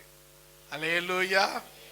இப்போ அவன் நினைவேவுக்கு போய் எப்படி சாந்தமா மனம் திரும்ப சொல்லியிருப்பான். உச்சந்தாலேருந்து உள்ளங்கால் வரை எரிச்சலா இருப்பான். ரொம்ப எரிச்சலா சொல்றான், அழிஞ்சு போயிடுவீங்க, நாசமா போறீங்க அப்படின்னு அந்த ஆத்திரத்தை பூரா வெளிப்படுத்துறான். இந்த கேட்ட ஜனங்க ரெட்டுடுத்தி சாம்பல்ல உட்காந்து உபவாசம் இருந்தாங்க. மிருக ஜீவன்கள் முதற்கொண்டு எல்லாரும் உபவாசித்து சாம்பல்ல உட்காந்து. நீங்கள் உபவாசம் சொன்னால் பார்த்தீங்கன்னா, நம்ம ஜனங்க யாரும் அதிகமாக உபவாசிக்கிறது இல்லை, உபவாச ஜபங்களுக்கு அதிகமாக முக்கியத்துவம் கொடுக்கறதும் இல்லை. நீங்கள் இந்த உபவாசங்கிறது எதுக்குன்னா, நம்ம மேலே இருக்கிற சாபம் நீங்கிறதுக்கான மன்னிப்பு தான் இந்த உபவாசம். என் மேல் மனம் இறங்கட்டும், என் மேல் நான் என்ன சாப்பிடாம உடலுக்கு உணவு கொடுக்காம என் சரீரத்தை அடக்கி ஒடுக்கி தேவனுடைய பாதத்தில் படைக்கிறேன் என்று சொல்வது தான் இந்த உபவாசம். இப்போ பார்த்தீங்கன்னா அப்படி தான் சொன்னாங்க. இந்த நினைவே மக்கள் எல்லாரும் மிருக ஜீவன்கள் முதற்கொண்டு தோட்டியிலேருந்து தோட்டி தலையிலேருந்து தலைவர் அரசன் வரையிலும் எல்லாரும் உபவாசிக்க ஆரம்பித்தாங்க. கர்த்தர் அவங்களுக்கு செய்ய நினைச்ச தீங்கை செய்யாமல் மனஸ்தாபப்பட்டு விலகிட்டார், அதை தீங்கை விட்டு விலகிட்டாரு. உடனே என்ன நடந்ததுன்னு சொன்னால், இவனுக்கு எரிச்சல் ஆயிடுச்சு. நான் சொன்னனே, நான் நினைவேவுக்கு வர்றதுக்கு முன்னே சொன்னனே, நீ மனம் இறங்குற தெய்வம்னு சொன்னனே, நீ இப்படி தான் செய்வேன்னு எனக்கு தெரியும்னு சொன்னனே, அதனால் நான் போக மாட்டேன்னு சொன்னனே, நீ இப்படி பண்ணிட்டே ஆண்டவர். ஏன்னா அவன் மேலே ஆண்டவர் மேலே ரொம்ப எரிச்சலாகிறான். உடனே சரி, இவன் எரிச்சல் தீக்கணும்னா என்ன பண்ணுறதுன்னு சொல்லி உடனே ஒரு ஆமனுக்கு செடியை முளைக்க வச்சார். இவன் ஒரு டென்ட்டு போட்டுட்டு, சின்னதாக ஒரு டென்ட்டு போட்டு அது கீழே உட்காந்துங்கிறான். அதுக்கு கீழே ஒரு செடியும் முளைக்க வச்சார். இவனுக்கு நேயல் கொடுத்துச்சு, கொஞ்சம் நிம்மதி அடைஞ்சான், நேயல் கொடுத்துச்சுன்னு. உடனே மறுநாளுக்கு அந்த பூச்சி ஒன்று கொடுத்து அதை எரிச்சிட்டான், அழிச்சிட்டார் ஆண்டவர். உடனே இன்னும் எரிச்சல் ஆயிடுச்சு, நான் சாவறது தான் நல்லது அப்படின்னா. அப்புறம் தான் சொன்னார், நீ இவ்வளோ எரிச்சலாக இருக்கிறது நல்லதா, நான் சாகிறது வரலும் எரிச்சலாக இருக்கிறது நல்லது தான் அப்படின்னு. அப்போது வலதுகை நீ இந்த ஒரு நாள் ஒரு நாள் முளைச்சி ஒரு நாளில் அழிந்து போன இந்த செடிக்காக இவ்வளோ வருத்தப்படுறியே, வலது கைக்கு இடது கைக்கு வித்தியாசம் தெரியாத இத்தனை கோடி ஜனங்களை நான் என்ன செய்வேன்? அவங்க மன்னிப்பு கேட்கும்போது நான் மனம் இறங்குவது சரியா தவறா என்று கேட்டேன். ஒரு இயற்கையின் மூலமாக யோனா கூட தேவன் பேசினார். நம்ம எத்தனை வசனம் பட்சம் இல்லைங்க, இப்போ இந்த வசனத்தில் யோனா வசனத்தில் 10 படிங்க.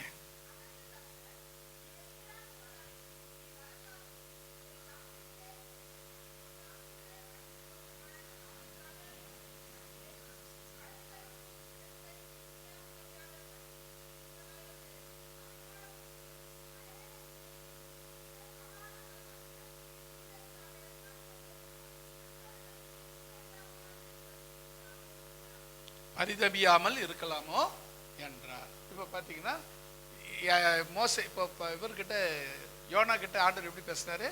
ஒரு ஆமனுக்கு செடியை முன்ன நிறுத்தி பேசினார். ஆமனுக்கு செடியை முளைக்க வச்சாரு, அதை அழிச்சாரு, அவனுக்கு அறிவை கொடுத்தாரு. அப்போ நான் ஆண்டவர் நமக்கு இயற்கையின் மூலமாக கூட பேசுவது அவருக்கு இயல்பான விஷயம். இன்னொரு வசனத்தை கூட நீங்க வாசிங்களேன். ஆதியாகமத்தின் புஸ்தகம் 15ஆம் அதிகாரம் 5வது வசனம். 15:5.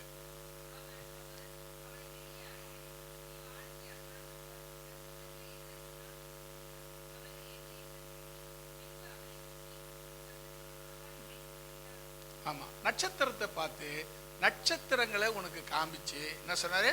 உன் ஜனத்தை நானே நட்சத்திரங்கள் அத்தனையாக மாற்றுவேன் அப்படின்னு சொன்னார். அப்போ தேவன் இயற்கையை கொண்டு கூட பேச வல்லவர். இயற்கை கூட அவருக்கு ஒரு உபகரணம் தான் பேசுறதுக்கு. ஆண்டவர் நம்ம கூட பேசுறதுக்கு இயற்கை கூட ஒரு உபகரணமே. அல்லேலூயா. இப்போ அடுத்தது நம்ம பார்க்கலாம்.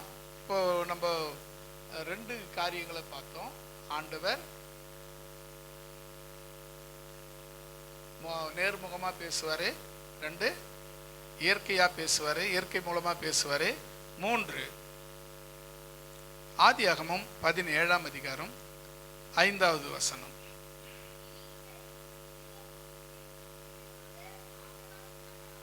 ஆதியாகமம் 37:5.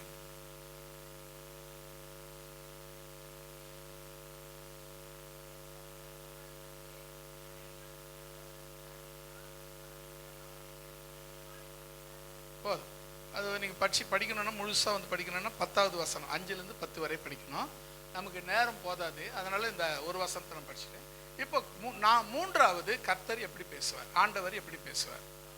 சொப்பனங்கள் மூலமாக அவர் நம்மோடு கூட பேசுவார்.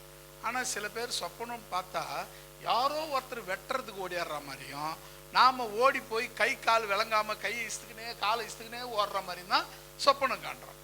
ஏன்னா பிசாசு நம்மளை துரத்துற மாதிரியும், பிசாசு நம்மளை வெட்டுற மாதிரியும், பிசாசு நமக்கு கொள்ளை அடிக்கிற மாதிரி தான் இதுவரையிலும் கனவு நம்ம காண்றோம். ஆனால் உண்மையா நீ ஜெபம் பண்ணிட்டு படுத்தினா உன் சொப்பனம் எப்படி தெரியுமா இருக்கும்? உன் எதிர்காலத்தை குறித்து தேவன் உன்னோடு கூட பேசுகிறதாக இருக்கும். அல்லேலூயா. சொப்பனங்கள் மூலமாய் தேவன் பேசுவார். நம்ம சகோதரி ஒருத்தர் அவங்க என்கிட்ட சொல்லுவாங்க, இது மாதிரி நான் கண்டையா அப்படியே நடந்துச்சு அப்படின்னும். அப்புறம் என்ன அர்த்தம்? அவங்க கூட தேவன் சொப்பனத்தின் மூலமா பேச விரும்புகிறார் அப்படின்னு அர்த்தம். அதான் உண்மை. சிலர் சொல்றேங்க, நேரடியா முகமுகமா பேசுவாரு, இயற்கையின் மூலமா, இயற்கை எந்த காரணத்தோட காமிச்சு கூட பேசுவாரு. பாருங்க, நட்சத்திரத்தை பாரு, உனக்கு சந்ததி அப்படி பெருக பண்ணுவேன்னு பேசுவாரு. ஆமனுக்கு செடியை கொண்டு உனக்கு அறிவு கொடுப்பாரு. இயற்கை மூலமா எப்படி வேணாலும் அவர் பேசலாம். 3வது சொப்பனங்கள் மூலமாக தேவன் பேசுவார். இப்போ என்ன, அங்கே யோசேப்புக்கு ஒரு சொப்பனம் வந்துச்சு. அவன் அந்த சொப்பனத்தை சொல்றான். அந்த சொப்பனத்தினாலே அவனுக்கு பகை உண்டாச்சு.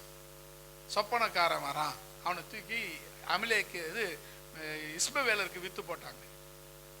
அப்படி நடந்தது. ஒருவேளை நீ காண்ற சொப்பனம் மற்றவங்களுக்கு பிரயோஜனமா இல்லைனாலும் பரவாயில்ல, உனக்கு பிரயோஜனமாவது இருக்கும்படி அதை விரும்பி ஜெபம். நம்ம படுக்கும் போதே எப்போ எல்லா வேலையும் பீராஞ்சி போட்டு செய்கிறோம். ஜெபம் பண்ணும்போது சோத்திரம் சோத்திரம் சோத்திரம் சோத்திரம் சோத்திரம் சோத்திரம். அப்பதான் இல்லாதெல்லாம் வருது. ஜெபம் பண்ண உட்காந்ததான் இல்லாத கோட்டுவா வருது, இல்லாத தூக்கம் வருது, இல்லாத இரும்பல் வருது, இல்லாத தும்பல் வருது, எல்லாம் அப்பதான் வருது. இவ்வளோ நேரம் நீந்தி ஏன் ஒன்றும் வரல? அப்ப பிசாசு உன்னை எப்படி தடை பண்றாங்கிறத நீ அதில் புரிஞ்சுக்கணும். அப்ப புரிஞ்சுக்கணும் என்ன செய்யணும்னா அந்த தடையை நீ மேற்கொள்ளணும். அப்ப தேவன் கூட என்ன பண்ணுவாரு? சொப்பனத்தின் மூலமா உங்களோட பேசுவார். நான்காவது,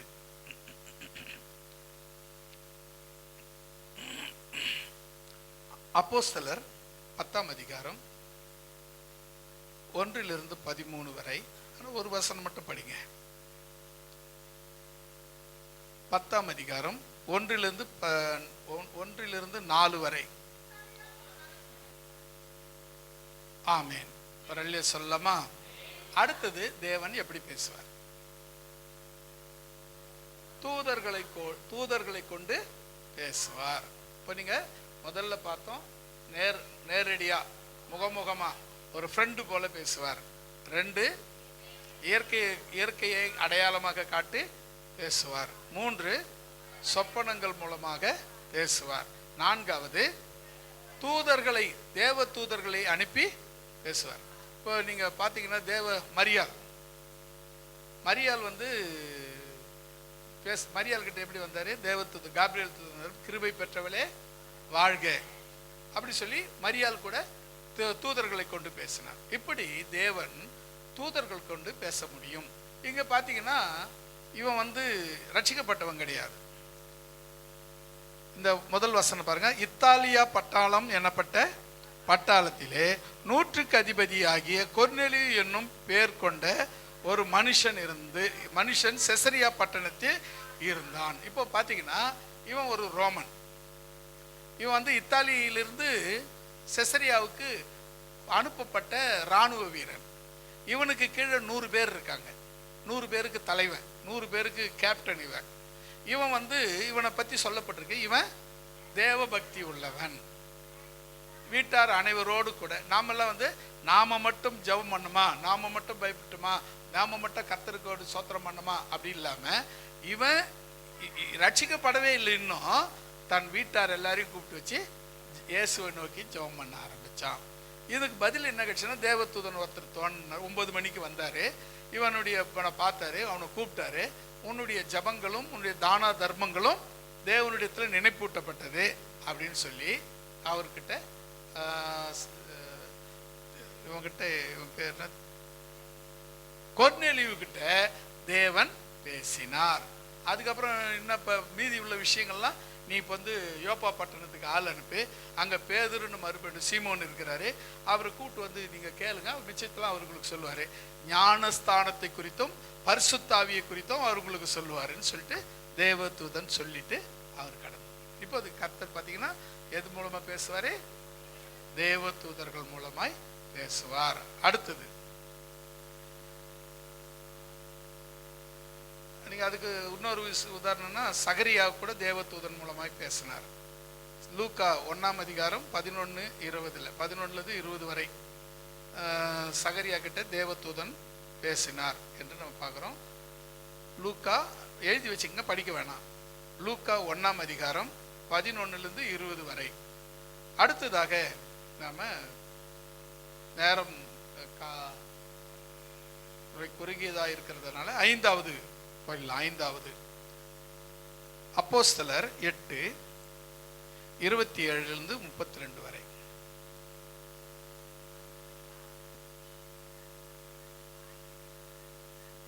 ஆமென்.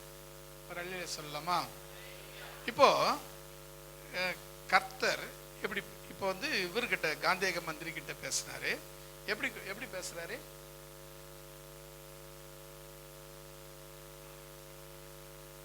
அது முன்ன வசனம். தூதர்கள் கொண்டு பேசணும் இல்லைங்க, இன்னும் கொஞ்சம் யோசிங்க. இப்ப இந்த காந்தேக மந்திரி என்ன பண்ணிருந்தான்? பைபிள் படிச்சுட்டு இருந்தாங்க. ஆமா தானே? இப்ப அது மூலமா தான் தேவன் அவங்க கூட பேசுறாரு. கண்டுபிடிச்சிட்டீங்களா? என்ன தெரியுமா? வேத வசனங்கள் மூலமாய் தேவன் பேச வல்லவர். அல்லேலூயா சொல்லமா? இங்கே நிறைய வசனங்கள். இப்போ என் பைபிள் எடுத்து பார்த்தீங்கன்னா ஒரு வசனத்துக்கு நேரம் கோடு போட்டு டேட்டு போட்டு வச்சிருப்பேன். என் பைபிள் இருக்கு, இங்கே இருக்கு பாருங்க. இந்த பைபிள் எடுத்து பார்த்தீங்கன்னா இன்னொரு இதுக்கு முன்னே ஒரு பைபிள் இருக்கும். இந்த பைபிள் வந்த பிறகு நான் பைபிளில் புத்தகத்தில் படிக்கிறது கிடையாது. இப்போ எல்லாம் டேபில் படிக்கிறதுனால அதில் நான் இது பண்ணுறது இல்லை. இப்போ என் கூட பேசுகிற வார்த்தையெல்லாம் வந்து உங்களுக்கு செய்தியாக கொடுத்தாரு. உங்களுக்கு கூட நான் செய்தி எடுக்கிற வார்த்தையெல்லாம் பார்த்தீங்கன்னா கர்த்தர் என் கூட பேசுகிற வசனம் தான். அது உங்களுக்கு செய்தியாக வருது, அவ்வளோதான். இப்போ கர்த்தர் என்ன பண்ணுவார்? வசனத்தை கொண்டு நம்ம கூட வசனத்தின் மூலமாய் பேசுவார். இப்போ இந்த மந்திரி என்ன படிச்சுக்கிறான்? ஏசாயா தீர்க்க தரிசனம் படிச்சுக்கிறான். அவனுக்கு என்ன பண்ணல, அது புரியல. பிலிப்பு வராரு, உனக்கு தெரியுமான்னு கேட்குறாரு. நீ படிக்கிறது உனக்கு தெரியுமான்னு கேட்குறாரு. எனக்கு ஒருத்தர் சொல்லலைன்னா எனக்கு எப்படி தெரியும்னு கேட்குறாரு. அதுக்கு என்ன சொன்னார்? பவுல இயேசு கிறிஸ்து பற்றி சொன்னார். அந்த கடைசி வசனத்தை நீங்கள் படிச்சிங்கன்னா, அதுக்கு கீழே படிச்சிங்கன்னா, அவன் இயேசு கிறிஸ்து பற்றி சொன்னான். அப்போ அவன் ரதத்தை நிறுத்தி தண்ணீர் இருக்க ஞானஸ்தானம் எடுக்க தடை என்னன்னு கேட்டான். நீ முழு இருதயத்தோடு விசுவாசித்தால் தடை இல்லைன்னுவான். அப்புறம் அந்த இடத்துல இறங்கி அவனுக்கு ஞானஸ்தானம் அவன் கடந்து போயிடுவான். ஆண்டவர் அவனை எடுத்துக்கொள்வார். இவன் திரும்பி சந்தோஷத்தோட வீட்டுக்கு போனான். அப்படிதான் பைபிள் வசனம் இருக்கு. அப்போ இங்க தேவன் எப்படி பேசினார் அப்படிங்கிறது தான் நம்முடைய கேள்வி. வசனத்தின் மூலமாய் தேவன் பேச வல்லமை உள்ளவர். அல்லேலூயா. உங்க கூட எப்பனா வசனத்தின் மூலம் பேசியிருக்கிறாரா? பேசினார்னா நீங்க கொடுத்து வச்சவங்க தான். பேசலைன்னு வச்சுக்கங்களேன், நீங்க என்ன சொல்லுவாங்க,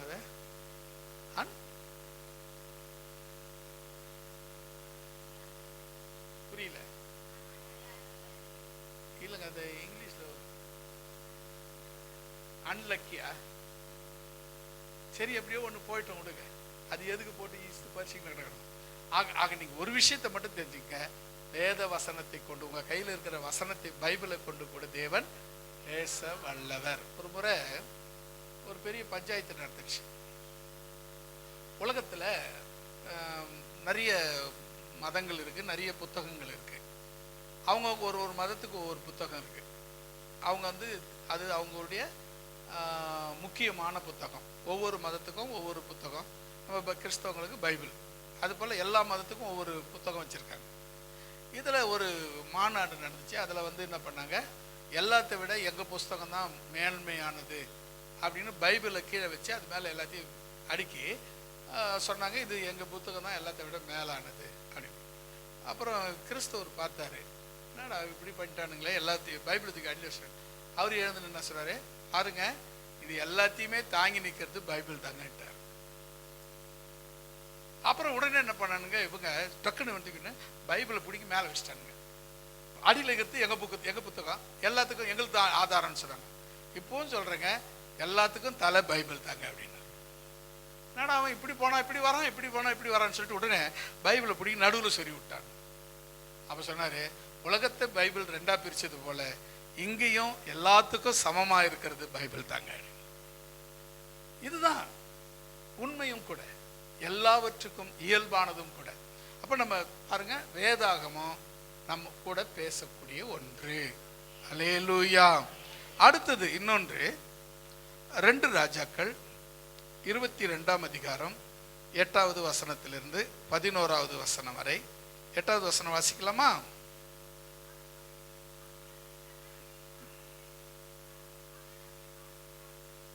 போதும்.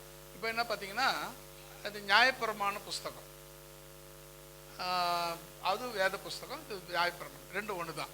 அதை அவங்க கூட பேசுறது, இந்த யோசியா ராஜா கிட்ட இந்த வேத புஸ்தகம் பேசுறது பார்த்தீங்கன்னா, இந்த வசனத்தில் பார்த்தீங்கன்னா, யோசியா ராஜாவுக்கு நியாயப்பிரமாண புஸ்தகத்தின் மூலமாக தேவன் பேசினார். இந்த வசனங்களை நான் சொன்ன 8லேருந்து 11 வரலும் படிச்சிங்கன்னா இந்த வசனங்கள் உங்களுக்கு அதுக்கு அர்த்தத்தை புரிவிக்கும்.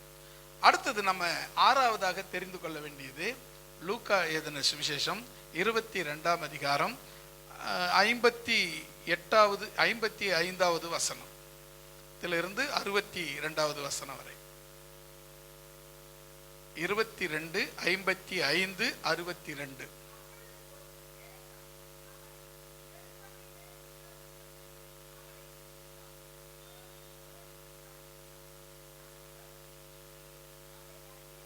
அவனை.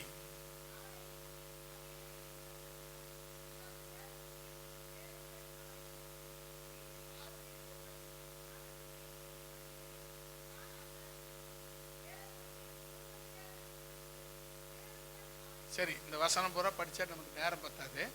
இங்கே சம்பவம் என்னன்னு சொன்னால், இயேசு வந்து நீ பேதுரு பார்த்து சொல்கிறாரு, இன்னைக்கு சேவல் கூவுறதுக்குள்ளே நீ என்னை 3 தரம் மறுதளிப்ப அப்படின்னு சொல்கிறார். அதாவது சேவல் கூவுற நேரம் காலை. இந்த இன்னைக்கு காலை வெடிக்கிறதுக்குள்ளே நீ என்ன பண்ணுவ, என்ன 3 தரம் மறுதளிப்ப அப்படின்னு சொல்கிறார். அவன் 3வது முறை இவன் பொய் சொல்லும்போது, தேவனை மறுதளித்த போது சேவல் கூவுது. அப்போ சேவல் கூவினதை கேட்டு இவன் செய்த தப்பை, பிழையை உணர்ந்து மனம் நொந்து வாடினான், மனம் நொந்து உருகினான், மனம் கஷ்டப்பட்டான் அப்படின்னு சொல்லி இந்த வசனம் சொல்லுது. இப்போ பார்த்தீங்கன்னா பறவைகள், மிருகங்கள் மூலமாய் கூட தேவன் பேச வல்லவர். நீங்கள் பார்த்தீங்கன்னா என்னாகமம் 22, 21-30 வரை பார்த்தீங்கன்னா பிலேயாம கூட தேவன் ஒரு கழுதையை கொண்டு பேசினார். பிலேயாம கூட ஒரு கழுதையை கொண்டு பேசினார். என்னாகமம் 22 படிக்க வேணாம், நேரம் இல்லை, படிக்க வேணாம். 22, 21-30 வரை இங்கே உங்களுக்கு எல்லாருக்கும் தெரியும். பிலேயாமும் ஒரு கழுதை மேலே போகிறான். தேவ தூதன் வந்து உருவின பட்டயத்தோடு கழுதைக்கு முன்னே நிற்கிறாரு. அது ஒதுங்கி போகுது.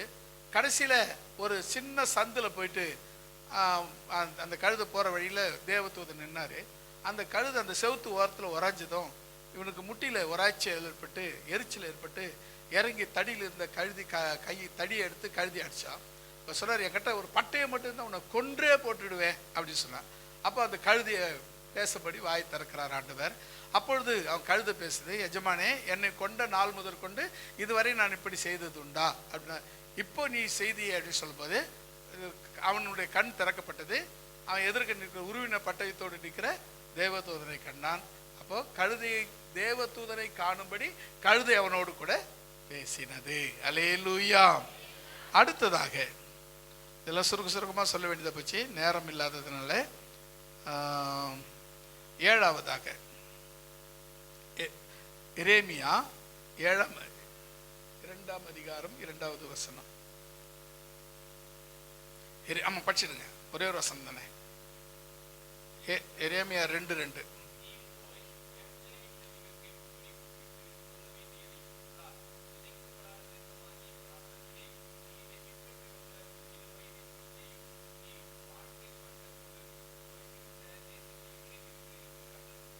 ஆமென். 7வதாக தேவன் தீர்க்கதரிசிகள் கொண்டு பேச வல்லவர். தீர்க்கதரிசி எங்கே வராங்க தெரியுமா? 7வது இடத்துல. நாம் என்ன பண்ணுறோம், முதல்ல எடுத்து தான் அவங்கள வச்சுருக்கிறோம். எதுனா ஒன்றுனா ஆண்டு பாஸ்ட் கிட்ட போய் ஜெபம் பண்ணா என்ன சொல்கிறாருன்னு கேட்டுன்னு வரலாம். நான் சொல்லட்டுமா, முதல்ல நீங்கள் பேசணும். கடைசியில் முடியாத பட்சத்தில் 7வது இடத்துல தான் ஊழியக்காரர்கிட்ட வரணும். பார்த்தீங்கன்னா எங்கே வராங்கன்னா எரேமியா கிட்ட எங்கே வருது பாருங்க, கடைசியில் 7வது வசனம். இது 7வது தலைப்பு எங்கே பேசுகிறாரு. அதுக்கப்புறம் பார்த்தீங்கன்னா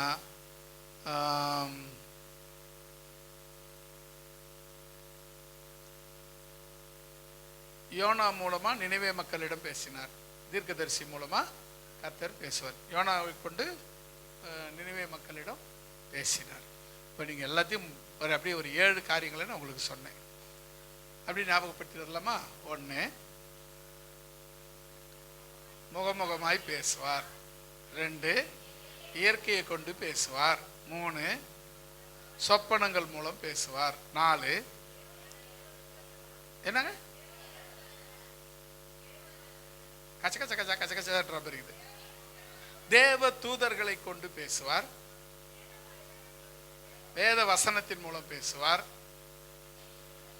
ஆடு மாடு மிருக ஜீவன்கள் பறவைகள் எல்லாத்து மூலமாகவும் கூட பேசுவார். கோழி கொண்டு பேதுருவை உணர்த்தினார். கழுதியை கொண்டு பிலேயாமை பிலேயாமோடு பேசினார். மீனை கொண்டு யோனாவுக்கு உணர்த்தினார். இப்படி நிறைய விஷயங்களை நம்ம எடுத்துகிட்டு போகிறோம். அதாவது நான் சுருக்கமாக எடுத்துருக்கேன். எல்லாத்தையும் எடுத்து நம்ம விவரித்து சொல்லணும்னா நமக்கு என்ன பத்தாது, டைம் பத்தாது. அதனால உங்களுக்கு எல்லாத்தையும் வசனத்தை மட்டும் சொல்லியிருக்கிறேன். அடுத்தது 7வது தீர்க்கதரிசி. இப்போ எங்கே முடிவு கடைசி தாங்க நீங்கள் யார்கிட்ட வரணும், ஊழியக்காரர்கிட்ட வரணும். அப்போ நீங்கள் யார்கிட்ட தான் முதல்ல பேசணும்?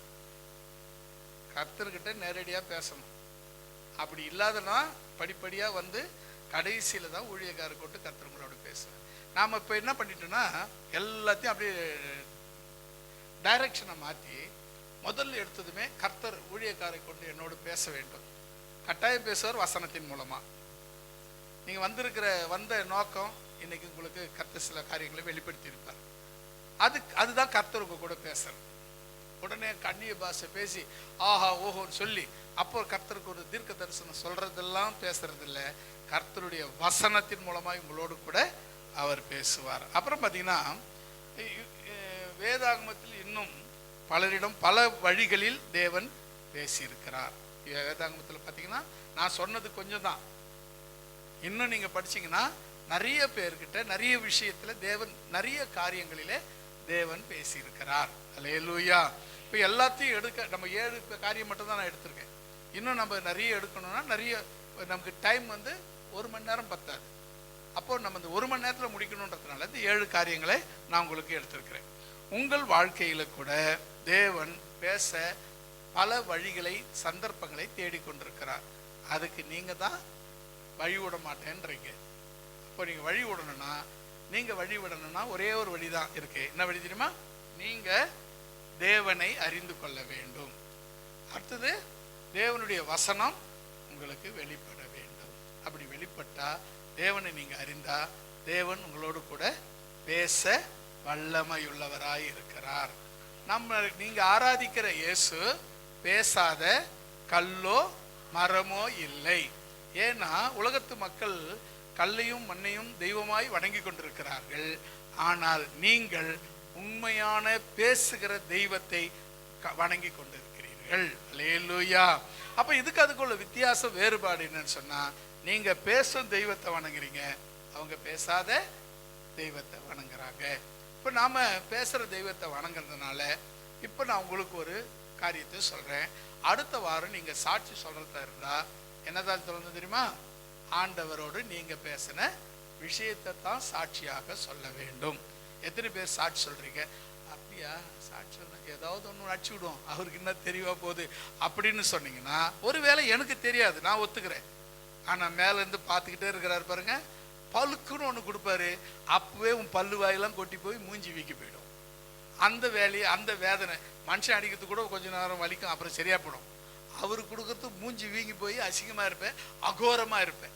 அந்த வேலையை மட்டும் வச்சுக்காத. மனுஷங்கிட்ட கூட உன் விளையாட்டை காட்டு, தேவனிடத்துல உன் விளையாட்டை காட்டவே காட்டாத. ஏன்னு சொன்னா மனுஷன் அடிக்கிறது சும்மா மேலோட போயிடும், அவர் அடிச்சாருன்னா உன்னால தாங்கவே முடியாது. நான் சொல்றேன், இந்த வாரம் உங்களுக்கு தேவன் பேசுறார் 7 வழிகளை நான் சொல்லியிருக்கேன். இந்த 7 வழியில எந்த வழியில கூட தேவன் உங்க கூட பேசலாம். அதுக்கு எந்த வழியில பேசினார்னு அடுத்த வாரம் நீங்க ஆராதனையில சாட்சியாய் சொல்ல வேண்டும் என்று உங்களை இயேசுவின் நாமத்தில் அன்போடு கூட கேட்டுக்கொள்கிறேன். கர்த்தர் தாமே உங்களை ஆசீர்வதிப்பார். யாராவது ஒருவர் உங்களுக்கு இந்த வார்த்தைகள் பிரயோஜனமா இருந்தது என்றால் யாராவது ஒருவர் சத்தத்தை உயர்த்தி ஜெபிக்கலாம்.